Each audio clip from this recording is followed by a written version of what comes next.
아모스 선지자가 남유다 사람이라고 그랬죠. 그런데 북왕국 쪽에 올라가서 그 이스라엘 쪽에 올라가서 하나님 말씀을 전한다는 게 이게 보통의 용기는 아닙니다. 그러나 아모스 선지자는 전혀 그들의 상황, 압박, 압력, 박해 이런 것에 굴하지 않고 하나님께서 그의 입술에 넣어준 말씀을 지금 아주 꿋꿋하게 잘 전하고 있습니다. 이제 물론 나중에 뒤로 가면 아모스 선지자가 이제 북왕국 사람들에게 배척을 당해서 결국은 거기를 떠나야 하는 이런 상황이 오게 되는데, 그러나 아직까지는 이 본문 속에서는 하나님이 전하라고 한 말씀을 전하는데, 여러분 선지자들이 누구라도 그랬듯이 이 말씀을 전할 때는 지금 목숨을 걸고 전하는 거예요. 돌팔매를 맞아 죽을지 아니면 어떤 반역죄로 몰려서 죽을지 그런 상황을 알 수 없는 가운데 지금 선지자 아모스가 하나님 말씀을 전하고 있습니다. 오늘 본문은 6절부터 13절까지 길지 않은 매우 짧은 본문을 택했는데, 그런데 이 짧은 본문일지라도요 여기에 두 개의 단락이 등장을 합니다. 첫 번째 단락은 6절부터 11절까지고 두 번째 단락은 12절, 13절 이렇게 두 절로 구성이 되어 있습니다. 가끔 우리 성도들에게 막 지나가는 얘기로 이런 얘기를 들을 때가 있어요. 목사님, 제가 이렇게 가족들이랑 시간 맞춰가지고 시간이 잘 안 맞아서 주일날 끼어가지고 휴가를 가고 여행을 갔는데 갔다가 사고가 났는데 살았지 않습니까? 이런 얘기를 해요. 저하고 부딪힌 차는 완전히 폐차 수준인데 저희는 살았습니다. 앞으로는 주일날 절대 어디 안 가야겠습니다. 이런 얘기하는 분들이 있어요. 목사님, 11조를 정말 돈이 꼭 필요한 일이 있어서 하나님 앞에 11조를 드려야 되는데 그거 잠깐 하나님 좀 빌려 쓰겠습니다 하고 11조를 안 드리고 우선 급한데 나 필요한데 썼다가 그거 몇 배 손해봤습니다. 이 11조는 하나님 앞에 정확히 드려야겠더군요. 목사님, 제가 누군가를 마음에 좀 미운 감정이 있어서 막 그 욕을 해줬는데, 그런데 제가 다른 사람에게 그것보다 더 욕먹을 짓을 하고 말았습니다. 이런 그 이야기들 얼마든지 할 수 있는 건 아니잖아요. 물론 하나님이 그렇다고 그래서 야, 너 그 주일 잘 지키다가 주일 빼먹고 놀러가? 그러면 한번 당해봐라 요놈아 해가지고 사고를 내게 하셨겠어요? 11조 물론 잘 드려야겠지만 하나님이 그 한번 잘못 나중에 드리겠다고 했다고 해서 하나님이 그것 때문에 몇 배를 손해보게 하는 그런 참 옹졸한 하나님이시겠어요?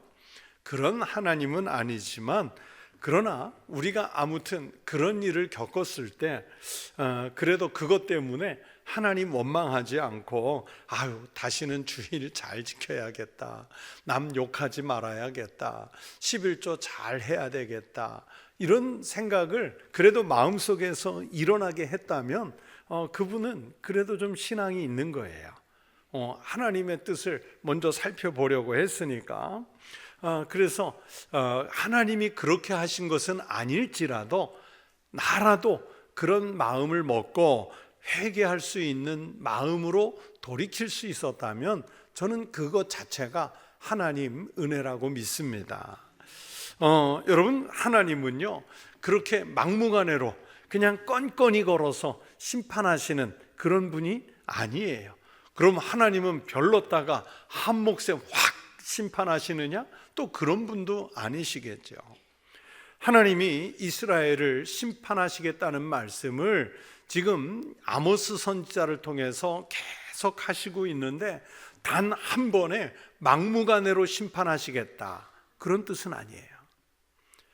지금 하나님께서 선지자를 통해 하신 말씀의 내용은 뭐냐면, 이스라엘에게 회개할 기회를 내가 지금 반복해서 주고 있다.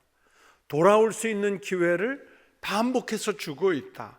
그런데 지금 이스라엘 백성들이 회개하지 않고 하나님께 돌아오고 있지 않다는 사실을 지금 상기시켜주고 있는 내용의 말씀들이에요.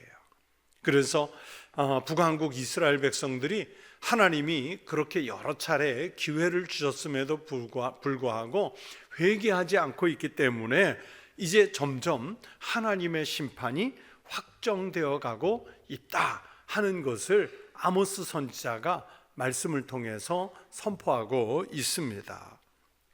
여러분, 하나님은 아무리 큰 죄를 지은 이스라엘이라고 해도요, 회개의 기회조차도 주지 않은 채 곧바로 그 심판을 확정해서 실행하시지 않아요. 하나님은 이스라엘에게 회개할 기회를 주시기 위해서 여러 차례 재앙을 내리셨어요. 여러 차례 이 사인을 보내신 거예요. 이스라엘 백성들이 출애굽하기 전에 바로가 전혀 움직이지 않으니까 하나님이 10가지 재앙을 하나 둘씩 보내시지 않습니까? 그러면 한 번 당했을 때 얼른 돌아서서 그 이스라엘 백성들을 놓아 보내주었어야 되는데 안 되니까 두 번째, 세 번째, 네 번째 반복해서 오는 거죠. 그러나 그 재앙이 끝나고 나면 바로의 마음이 강팍하여졌으므로 또 같은 일을 반복해요. 그러니까 여러 차례 재앙을 내렸는데 그것은 하나님의 사인이었어요. 오늘 본문 속에도 보면 하나님은 이스라엘 백성들을 한 번에 미뤘다가 심판하시는 것이 아니라 그 이전에 7가지 재앙을 통해서 이미 경고를 여러 번 하고 있었다는 것을 다시 상기시켜주고 있습니다. 그 7가지 재앙이 뭐냐? 첫 번째 6절 말씀에 보면 성읍에 양식이 떨어지게 하셨다 그랬어요. 또 내가 너희 모든 성읍에서 이를 깨끗하게 하며 너희의 각 처소에서 양식이 떨어지게 하였으나 그랬어요. 여러분, 여기서 이를 깨끗하게 했다, 양치를 깨끗하게 개운하게 했다는 뜻인가요? 그렇죠. 먹을 게 없어서, 먹은 게 없어서 이가 깨끗해진 거예요. 옛날 서울 남산골 선비가 아주 그냥 찌그러지게 가난한 집이었는데도 어디서 물 한 모금 마시고도 고기 먹은 것처럼 이 쑤시고 나온다 그러잖아요. 이가 깨끗한데 뭐 쑤실 게 뭐가 있어요? 양식이 없는데. 그래서 이 본문에서 너희의 이를 깨끗하게 했다는 것은 이건 좋은 일이 아니죠. 먹을 것이 없어서 매우 굶주린 상태까지 빠졌었다는 것을 선지자는 그렇게 표현한 거예요. 그래서 너희의 이를 깨끗하게 했고 직설법으로 너희 각 처소에서 양식이 떨어지게 했었다 그랬어요. 이거는 무슨 가뭄 또는 폭풍 그런 것으로 인한 기근이 아니라 하나님이 내린 재앙으로서의 기근을 아주 혹독하게 맛보았었다는 뜻입니다. 또 이스라엘에는 그 중근동 지역에는 이른 비와 늦은 비가 적절하게 내려야 농사를 지을 수가 있는데 7, 8절에 보니까 비가 오는 것이 일정하지 않았어요. 비가 오는 게 일정하지 않았어요. 이 우리나라에는 비가 1년에 1,500mm에서 2,000mm 사이 평균적으로 내리니까 돈을 물 쓰듯 한다 이런 속담까지 있지만 이스라엘 지역에서는요, 가을에 이른 비, 봄 추수를 앞두고 곡식이 막 이제 맺어야 할 그때의 늦은 비가 내리지 않으면요, 여러분 이들은 수확을 거둘 수가 없어요. 금년에 우리나라의 곳곳에 비 피해를 많이 입은 곳도 있지만은 강릉을 한번 보세요. 그렇죠? 야, 우리나라가 넓기는 넓은가 봐요. 60km 떨어진 그 삼척 또는 북쪽으로 속초, 여기는 비가 오는데 그 가운데 껴있는 강릉만 안 와요. 강릉만. 그런데 정작 또 보면 속초든 삼척이든 그쪽은 또 비가 안 올 거에 대비한 물도 넉넉히 있어요.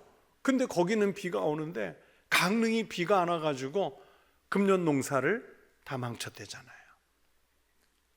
뭐 농사는 둘째치고 마실 물이 없어서 우리가 막 정부에서 또 각종 단체에서 다른 지자체에서 생수를 보내주고 또 다른 데 있는 저수지의 물들을 그 소화전에서 받아서 소방차들이 막 갔다가 거기 호수에다가 쏟아붓고 막 그러면서 겨우겨우 버티다가 이제 비가 와서 해결됐는데, 그런데 그 비는 이미 망칠 농사 다 망쳤어요. 그런데 북왕국 그 이스라엘 근방에도 이 비가 적절하게 내려주지 않으면요 1년 강우량이라는 게 강수량이 400mm 내외밖에 안 되거든요. 우리나라 4분의 1, 5분의 1밖에 안 돼요. 그렇기 때문에 이 비가 내려주지 않으면 이들은 망치는 거예요. 그래서 보면 또 추수하기 석 달 전에, 자, 추수하기 몇 달 전에 비가 와야 된다고 그랬죠? 그런데 석 달 전에 내가 너희에게 비를 멈추게 하여 어떤 성읍에는 내리고 어떤 성읍에는 내리지 않게 하였더니 땅 한 부분은 비를 얻고 한 부분은 비를 얻지 못하여 말랐으며 두세 성읍 사람이 어떤 성읍으로 비틀거리며 물을 마시러 가서 만족하게 마시지 못하였으나, 저 마을에 저 동네에 물이 있댄다, 물 좀 마시러 가자 하고 갔는데 넉넉히 마셨어요? 모자라게 마셨어요? 모자라게 마셨어요. 이게 뭐냐면은 그냥 목을 축일 수 있는 그런 물이 아니라 자기네들에게 쓸 수 있는 물 자체가 부족했다는 것을 상징하는 표현이에요. 같은 땅인데도 그래서 어느 부분, 한 부분은 비가 없고 한 부분은 비가 있는 이런 그 불균형이 있었는데, 이게 그냥 어떤 자연 현상이 아니라 하나님께서 북왕국 이스라엘 사람들을 하나님께로 돌아오가, 그래서 회개하게 하려고 하는 하나님의 사인이었단 말입니다. 근데 그거를 못 알아챈 거예요. 또 이런 재앙이 있었어요. 곡식을 마르게 함이라 돼 있는데, 여러분 혹시 이런 말 들어보셨어요? 풍해 혹은 풍재라는 말 들어보셨어요? 네. 여러분, 이렇게 비가 잘 안 오면서 급한 바람, 아주 센 바람이 막 추수 앞두고, 여름이나 뭐 추수 앞두고 불면은 벼가 어떻게 되는지 아세요? 그렇죠. 벼 속에 알맹이가 말라버려요. 바람이 세게 불면요 열매를 거둘 수가 없어요. 소위 속이 빈 벼나락이 되는 거예요. 벼뿐만이 아니라 이 바람이 강하게 불면 이런 다른 농작물들이 그런 바람 피해를 입어요. 겉은 멀쩡해 보이는데 속이 말라 비틀어져서 쓸 수가 없어요. 그걸 풍재라고 그래요. 혹은 풍해라고 하는데, 우리나라에도 태풍이 이제 여름에 불면 이런 일들이 종종 있지요. 농사 짓는 분들에게는 풍재가 종종 있습니다. 또 벌레가 먹어서, 그렇죠, 참 큰 재해가 있을 수 있어요. 보십시오. 내가 곡식을 마르게 하는 재앙과 깐부기 재앙으로 너희를 쳤으며 팥중이로 너희의 많은 동산과 포도원과 무화과 나무와 감람나무를 다 먹게 하였으나 그랬어요. 여러분, 깐부기는 뭔지 아시죠? 네, 깐부기는 어렸을 때 보면 종종 있어요. 그러니까 작물이 까맣게 변하는 거죠. 팥중이는 뭐예요? 성경에 나오는 용어인데 혹시 아세요? 팥중이? 예. 제가 그래서 팥중이 사진을 준비했습니다. 뭐예요? 메뚜기. 메뚜기에. 그래서 우리나라에도 팥중이라는 용어가 정식으로 있어요. 저 메뚜기의 다른 용어가, 물론 우리나라 메뚜기, 고대 중근동의 그 중근동 지역의 메뚜기, 미국 쪽에 있는 메뚜기가 종은 조금씩 다른데, 아무튼 크게 이 메뚜기를 다른 말로 팥중이라고 해요. 그런데 여러분, 이 중근동 지역은요 지금도 마찬가지인데 이 메뚜기가요 한번 날아가잖아요. 이 날아가는 메뚜기가 때가 그냥 수백 마리, 수천 마리가 아니에요. 수십만 마리, 심지어는 뭐 억 단위의 마리가 그냥 구름같이 날아가는 거예요. 구름같이 쫙 날아가면 그 메뚜기가 날아간, 팥증이가 날아간 지역의 농작물은 어떻게 될까요? 잎사귀 하나 남고 싹 먹어치우는 거예요.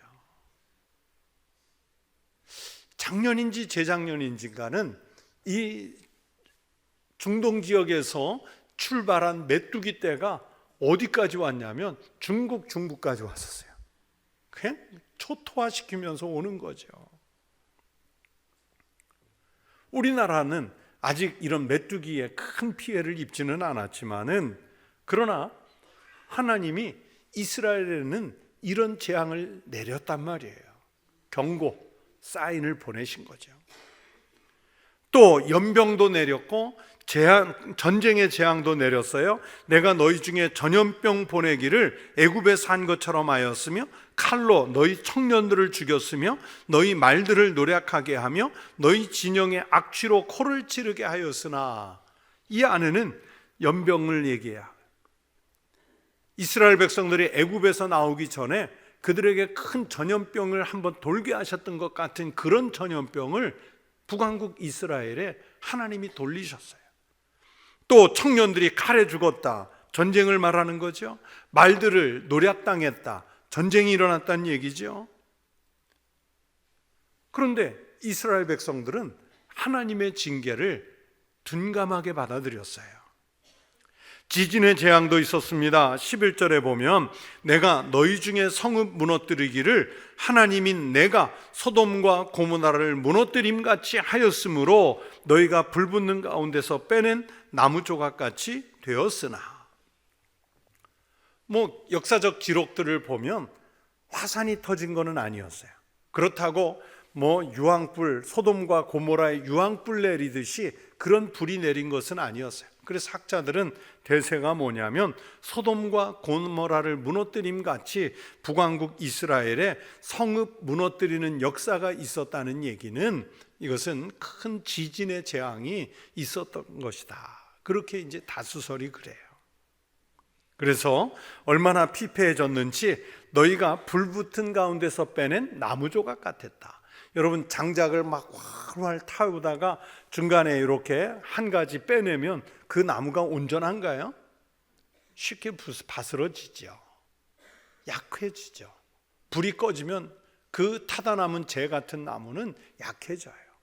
그러면 이스라엘은 하나님이 우리에게 사인을 보내셨구나, 그걸 알아야 되는데 그렇지 못했어요. 이런 재앙들을 지금 아모스 선지자가 나열하고 있는데, 이 재앙들은 그냥 우연히 일어났던 자연재해가 아니라 이 범죄한 북왕국 이스라엘 백성들을 회개하게 하시려는 하나님의 진노의 채찍들이었다. 선지자 아모스는 지금 본문에서 그 말씀을 하고 있습니다. 여러분, 우리가 사랑하는 자녀에게 간혹, 오늘 아침 새벽 기도 때도 예레미야 33장 갖고 그 말씀을 드렸는데, 매를 들 때가 있어요. 매를 들 때가 있어요. 저는 우리 두 아이를 키우면서 한 번도 손으로 손찌검한 적이 없어요. 그건 엄마도 마찬가지고. 그런데 그러면 아이가 뭔가 잘못한 게 있을 거 아니에요? 그때는 회초리를 들었어요. 회초리를. 무엇을 잘못했는지를 정확하게 주지시키고 회초리를 들었는데, 큰아이는 중2 때인지 중3 때부터인지 회초리를 못 대겠더라고요.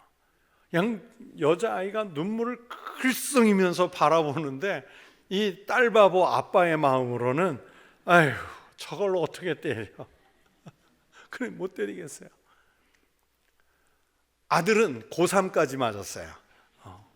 근데 어느 날 고3 때 회초리를 들었는데 그러는 거예요. 아빠, 제 나이에 아빠가 매를 들었다고 엉덩이 되는 사람은 나밖에 없어요. 그래. 그 말을 듣고 나니까 그래, 너도 이제는 매를 벗어날 때가 됐구나. 그러나 자기들의 잘못한 것을 정확하게 주지시켜 주는 거예요. 외국에 살 때는 그렇게 회초리를 들면요, 아파트 사이가 너무 가까워서 옆집에 뭐 해 먹는지가 보이거든요. 홍콩 가보신 분들은 알겠지만 그래서 회초리를 들면 옆집에서 아동폭력으로 신고를 해요. 그 건너편 집 같은. 그래서 어떻게 했을까요? 까만 커튼을 다 치고 진짜로 커튼을 다 치고 뭘 잘못했는지 알지? 하고서 뭐 5대 혹은 7대 이렇게 회초리를 들었는데, 그렇다고 그래서 제가 그 회초리를 들 때 제 마음속에 악감정이 있었을까요? 여러분, 절대 아이들 감정에 따라서 손찌검하지 마세요. 정말 뭔가 잘못했다고 했을 때는 그 정확하게 고지를 해주고, 그리고서 몽둥이나 회초리를 들어서 그 잘못을 저는 사랑의 매가 필요하다고 보는 쪽에, 학교에서도 선생님들이 그래야 한다고 생각해요. 근데 요즘은 못 하시잖아요. 근데 그렇게 회초리를 들었을 때 오히려 그 아이들은 몸이 아프지만 때리는 부모의 마음은요, 마음이 아픕니다. 여러분 아시잖아요. 어떤 마음으로 회초리를 들었는지 아시잖아요. 하나님께서 이스라엘 백성들에게 그렇게 다양한 자연의 재앙, 전쟁의 재앙, 전염병의 재앙, 이런 것들을 내리실 때 하나님이 이스라엘 백성들에게 자꾸 기회를 주는 거거든요. 사랑하는 자녀가 이 매를 맞고 돌아오기를 바라는 그 마음으로 매를 드신 것입니다. 그런데 이스라엘 백성들이 그 하나님 아버지의 마음을 전혀 알아주지를 못하고 있습니다.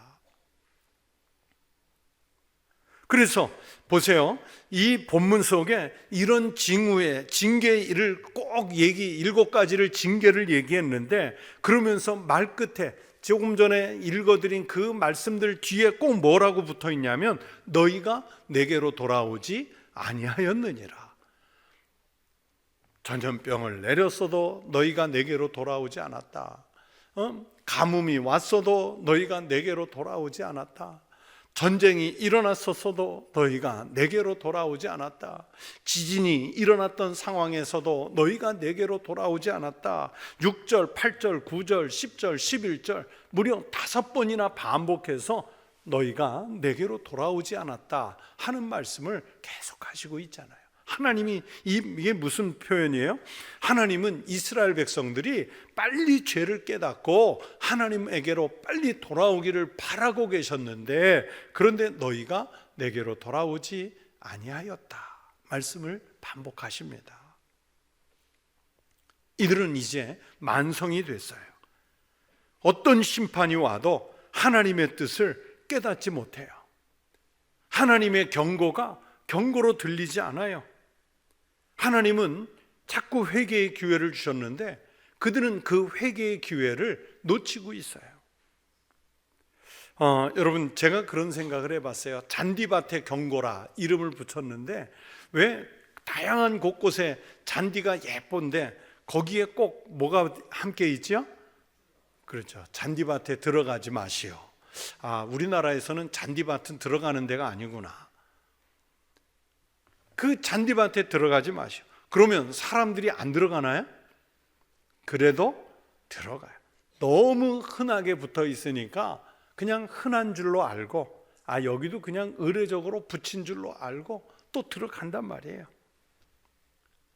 저는 요즘에 오늘 본문을 생각하다가 하나님이 우리에게 자꾸 그 사인을 보내시거든요.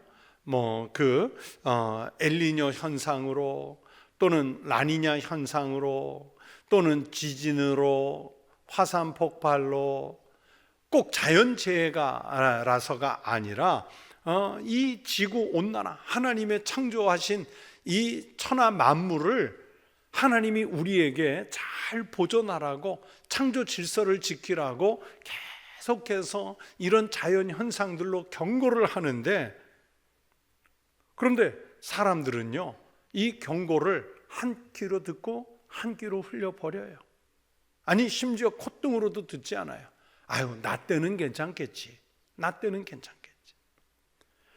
그래서 다른 나라들이 좀 탄소를 좀 줄여주도록, 이산화탄소를 좀 줄여주도록, 일산화탄소를 줄여주도록 요구는 하는데, 그런데 우리나라는 아니라는 거예요. 서로 그래요, 서로. 그런데 여러분, 이렇게 가다가는요, 곧 지구 멸망합니다. 진짜로 지구 멸망해요. 여러분, 세상에 어떤 일이 일어나는지 워낙 다양한 현상들을 보여줄 수 있는데, 제가 사진을 비교해서 하나를 올려드렸어요. 보면 이게 같은 산이에요. 탄자니아에 있는 그 조용필 씨가 말하는 그 유명한 킬리만자로, 아프리카에 있는 킬리만자로의 원래 만년설이에요. 사시사철 1년 365일 원래는 저렇게 눈이 덮여 있어야 되는데, 지금은 지구가 따뜻해져서 어떻게 됐어요? 이렇게 됐어요. 한기퉁이에 눈이 조금 남아 있는데 저 눈도 몇 년 갈지 몰라요. 이제 없어질 거예요. 저렇게 현상들이 보여주고 있어요. 저 옆에 있는 사진은 오래전 사진이고, 이건 최근의 사진이에요. 이렇게 바뀌어도요, 아유, 나 사는 거가 중요하지 별로 신경을 안 써요. 그래서 하나님이 이렇게 자꾸 사인을 주면 아차 싶어가지고 돌이켜야 되는데 그러지를 않아요. 북왕국 이스라엘 사람이나 우리 이 시대의 우리나 여러분, 뭐가 차이가 있겠어요? 여러분, 신앙생활에서도요, 하나님은 계속해서 회개의 기회를 주시죠. 그런데 자꾸 회개하라고, 십자가 지셔야 한다고, 내 것을 희생하고 손해보고 내려가야 한다고 막 그러면 기분이 나빠요. 왜 나만 그래야 되냐고, 왜 우리만 그래야 되냐고. 그런데 하나님은요, 다양한 방식으로 북왕국 이스라엘에게 사인을 주고 경고하셨던 것처럼 우리에게도 그렇게 회개의 기회를 주시고 있어요. 그런데 그 회개의 사인을 알아차린 사람은 하나님께로 돌아오는데, 북왕국 이스라엘 사람들은 그 사인을 계속 반복해서 맞으면서도 뭐라 그러냐면, 너희가 내게로 돌아오지 아니하였다. 하나님의 음성을 그렇게 듣지요. 여러분, 우리에게는 이미 회개의 기회를 주신 것 자체가 은혜인 줄로 믿습니다. 이 은혜를 깨달아야 돼요. 여러분, 부모도요, 자기 잘못된 자식 정말로 사랑하는 마음으로 야단을 치다가 하다 안 되면 버린 자식 돼요. 우리에게 예수 그리스도, 그분을 보내시고 그 주님을 십자가에 못 박으신 것은 기회를 주신 것 중에 절정의 기회를 주신 거예요. 그렇기 때문에 십자가를 통해서 기회를 주신 은혜를 깨닫고 하루빨리 우리가 회복해야 할 성실한 신앙, 신실한 신앙을 회복하는 믿음의 성도들이 되시기를 축원합니다. 그러면서 두 번째 단락 2절이라고 그랬죠. 12절, 13절, 이 범죄한 이스라엘에게 주시는 아주 강력한 말씀입니다. 어떤 심판이나 재앙보다도 더 두려운 것은 바로 하나님을 만나는 거예요. 지금까지 재앙은 그냥 권투로 얘기하면 가볍게 때리는 잽 같은 것이었다면, 이제 하나님 앞에 가서 서서 하나님을 직접 만나는, 이게 결정타란 말이에요. 카운터 펀치예요. 그래서 오늘 본문에서 아모스는 12절에서 이렇게 말씀하죠. 그러므로 이스라엘아, 내가 이와 같이 내게 행하리니 이스라엘아, 내 하나님 만나기를 준비하라.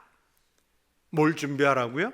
하나님 만나기를, 너의 하나님 만나기를 준비하라고 말씀하세요. 이웃의 하나님, 목사님의 하나님, 내 부모님의 하나님, 아니면 내 아내나 내 남편의 하나님, 그런 하나님이 아니라 너의 하나님을, 내 자신의 하나님을 만날 준비를 하라십니다.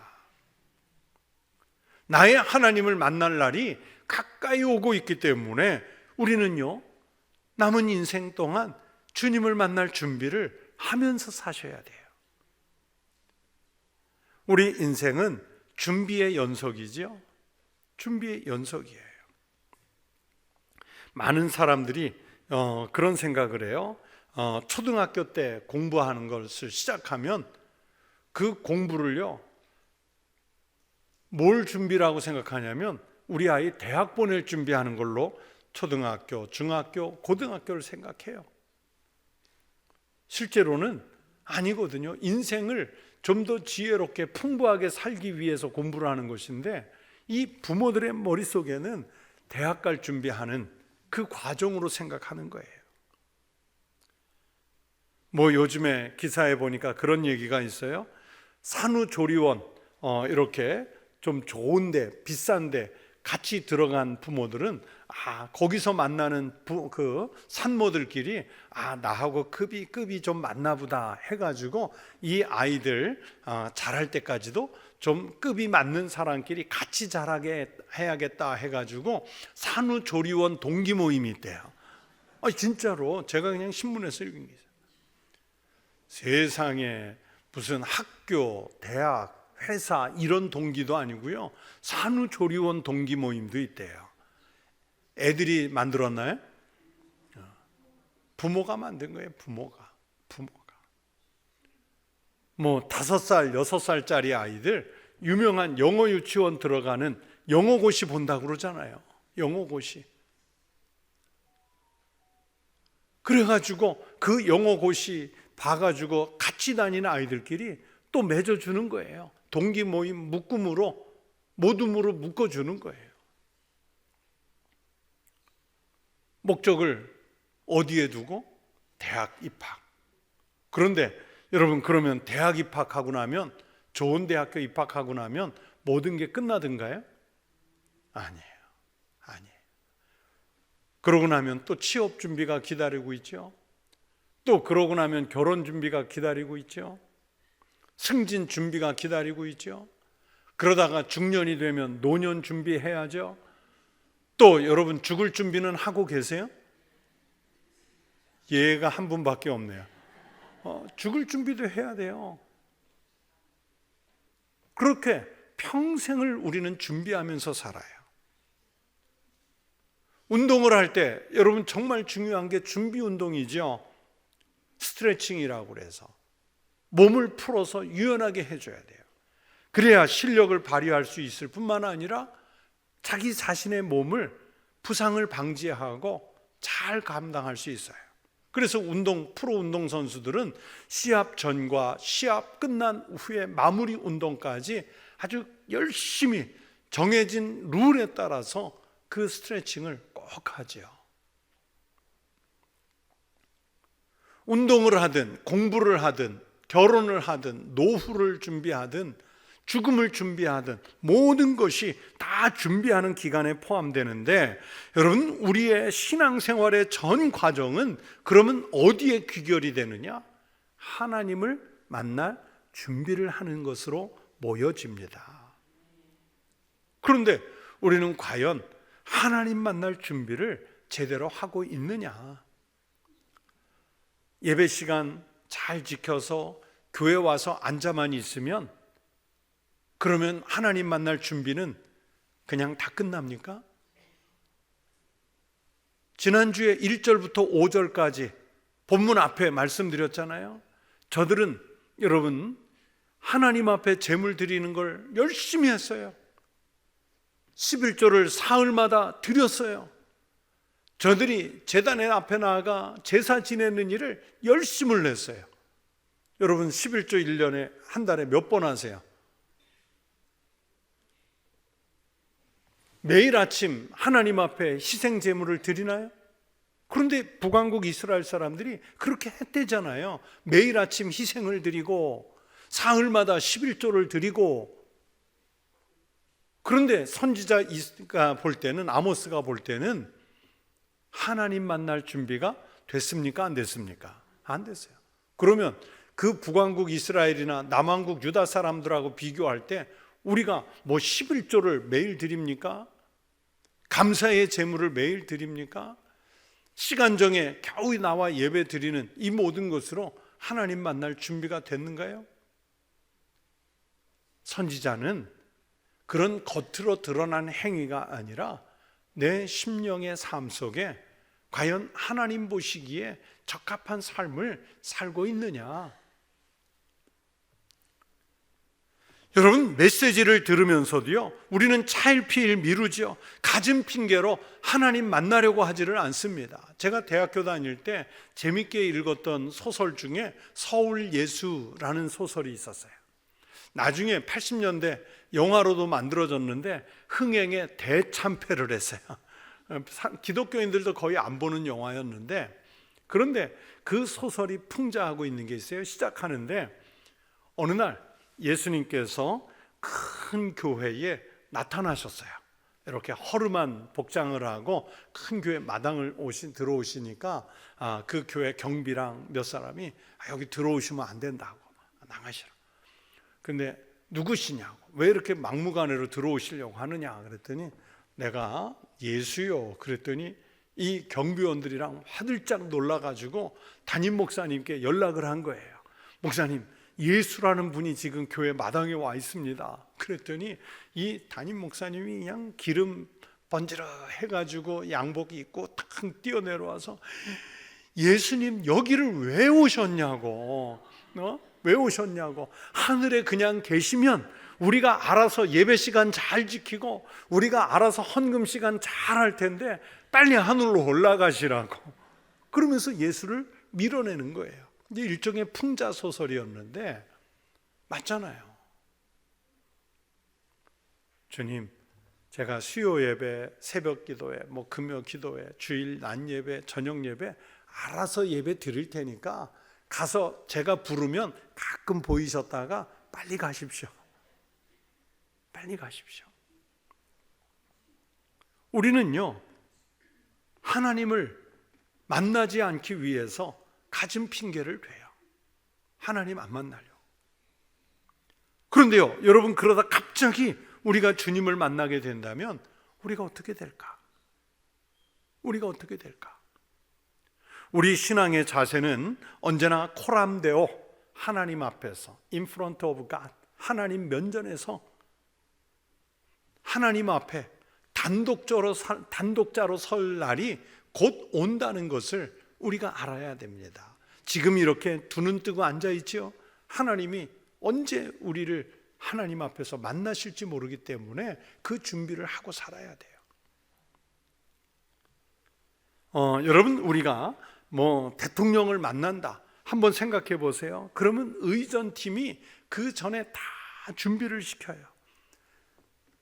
대통령을 만나러 갈 때 걷는 선, 동선, 그리고 그분을 만났을 때 지켜야 하는 예의, 악수하는 위치, 또 상장이나 임명장을 받을 때 만난 그 서 있어야 할 자리, 그거 다 있어요. 다 있어요. 보통 상이나 임명장을 받는 사람들이 이렇게 허리 숙여서 임명장을 받잖아요. 그게 왜 그런가 했더니 거리를 멀리 둔대요. 그러면 그거 받기 위해서 숙여야 되는 거야.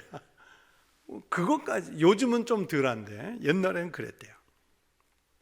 심지어는 여러분, 기자회견을 해도 질문을 뭐 할지, 답변은 어떻게 할지, 말은 프리토킹이라고 그러는데 나중에 보면 프리토킹이 아니라 이미 다 정해져 있어요. 한 나라의 대통령을 만나도 그렇게 준비하는데, 여러분, 우리는요, 한번 물어볼게요. 대통령이 높습니까? 하나님이 높습니까? 뻥치지 마세요. 여러분, 지금 요 교회에 오신 복장 가지고 대통령 만나러 가실 수 있으세요? 자, 대통령 만나러 오늘 오후에 가셔야 한다 그러면 어떻게 하실까요? 일단 미장원을, 그렇죠, 미장원을 가야지. 그리고 옷이 마음에 드는 게 없으면 사입고 가야죠. 사입고. 그리고 얼마나 긴장이 되겠어요. 와, 이거 대통령을 내가 생전에 처음 본다 막 이러면서. 그런데 오늘 예배당 오시면서 긴장하고 오셨어요? 아니잖아요. 머리 좀 하고 오셨어요? 옷 좀 사입고 오셨어요? 머리하고 옷 사입고 오라는 것이 아니죠. 아유, 목사님이 수요일 날 설교하는데 하나님 만나러 오는데 미장원 들렸다 오래. 옷 새로 사입고 오래. 여러분, 그런 의도가 아니잖아요. 하나님 만날 준비를 과연 우리가 제대로 하고 왔느냐. 아유, 그냥 지금은 안 해도 되고 나중에 하나님 만날 때가 되면 그때 가서 뭐 대충 준비하고 만나면 되지. 여러분, 이건 안 될 일이죠. 오늘 본문에서 우리가 만날 하나님은 어떤 하나님이시냐? 창조주이신 하나님이신 줄로 믿습니다. 전능하신 하나님이세요. 만물을 마음대로 움직이시는 절대 권능을 가지신 하나님이세요. 그러면서 하나님의 뜻대로 살아달라고 늘 선지자를 통해, 목회자를 통해, 제사장을 통해, 기록된 성경의 말씀을 통해 계시를 주시는 분이잖아요. 시간을 통치하시고 공간을 통치하시는, 그래서 승리하게 하시는 하나님이신 줄로 믿습니다. 이런 위대하고 전능하신 하나님을 여러분, 우리가 대충 준비하고 만나야겠습니까? 안 됩니다. 철저하게 준비해서 만나시기를 바랍니다. 어떻게 준비할까? 아모스 선지자는 그래서 북왕국 이스라엘 사람들에게 하나님 만날 준비를 하라 하는 뜻에서 회개해라. 하나님 만났을 때 부끄럽지 않도록 회개하라 하며 회개를 촉구해요. 뿐만 아니라 성실한 신앙생활을 주문하지요. 각자 당신들이 받은 사명, 이스라엘 선민의 백성으로서 분명히 맡은 사명, 역할이 있는데 그걸 충성스럽게 감당해라. 그리고 이웃의 것을 착취하지 말고, 1장 2장에서 계속 나온 말씀이 뭐예요? 어려운 사람들 것, 이웃의 것을 착취하지 말고 그들을 사랑해서 오히려 그들에게 베풀고 주는 마음으로 살라고 말씀하잖아요. 내 신앙을 돌아보십시다. 나는 지금 당장 하나님을 만나도 될 만큼 잘 준비가 됐는가? 아니면 지금은 만날 준비가 덜 됐는가? 언제 하나님을 만나더라도 우리가 부끄러움 없이 만날 수 있는 준비를 하시기 바랍니다. 어린아이들이 부르는 찬양 중에 아름다운 마음들이 모여서, 이 찬양 아세요? 네, 알죠? 그런데 2절 가사가 딱 오늘 본문이야. 이 다음에 예수님을 만나면 우리 뭐라 말할까? 그때에는 뭐 없어야지? 부끄러움 없어야지. 우리 서로 사랑. 한번 같이 불러볼까요? 이 다음에 예수님을 만나면 우리 뭐라 말할까? 그때에는 부끄러움 없어야지. 우리 서로 사랑해. 하나님이 가르쳐준 한 가지, 내 이웃을 내 몸과 같이. 미움, 다툼, 시기, 질투 버리고 우리 서로 사랑해. 이렇게 하면 하나님 만날 준비하는 거예요.